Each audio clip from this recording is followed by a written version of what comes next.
How many of you ate breakfast this morning? How many of you had lunch? And how many of you are planning to have dinner this evening? I would imagine all of you, and that may seem normal for you. Let's take a look at people in Africa. 282 million. That is the number of people in Africa who have no food on a regular basis. This is 1/5 of their population. I've always had a heart for helping others, so when I discovered that there are people in Africa and maybe even other countries starving, I was astonished. Here I am, living a life of luxury. Sure, I haven't always had the name brand clothes or the newest things, but I can easily say that I've never missed a meal due to a lack of food. Although I do recall not eating for maybe 4 hours and feeling miserable. This reality was kind of hard to swallow once I learned that there are people around the world who haven't had food in days. So I started looking for ways to help. And my research led me to more issues wrong with the world. Turns out, our world can be a pretty miserable place to live. That made me want to help even more. But there's not much I can do, right? I'm a minor with no income, transportation. So what can I do?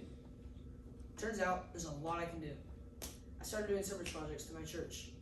Once a year, my family and I would volunteer with other church members to pack boxes of food. These boxes were either mailed or delivered to people in Africa who have nothing. Some adults have been able to travel on trips where these packages were handed out. I've never gone on one of these trips, but I plan to, but I want to in the near future. My sister and I also both sponsor a child in Africa. The boy I sponsor is named Delissa Buhiri, and he's 11 years old. He lives in Matinder and is currently in poverty. We pay each month for care packages to be sent to him. I have also come to realize there are people in need right here in my own backyard. Even as a teenager, I have found ways to help the less fortunate in my local community. For the past 2 years, I have helped the Back the Homeless project by donating a filled bag of items that were given out to people right here in Tarrant County. These are all ways that I found to help people less fortunate than myself. And that's just in our little community. In the U.S., 38 million people suffer from a lack of food insecurity.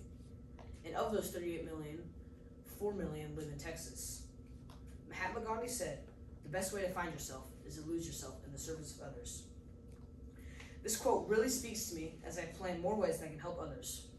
In the future, I'm preparing to go on a mission trip with my church as a global project, but I also want to look for more ways to help locally. I plan to volunteer at a senior center and continue to support the homeless right here.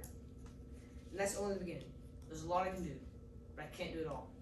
If everyone in this room would help out, even in little ways, we'd be making the world a better place, and we would be making an example for others to follow.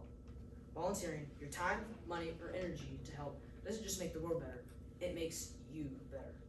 Studies indicate that the very act of giving back to the community help boost your happiness, health, and sense of well-being.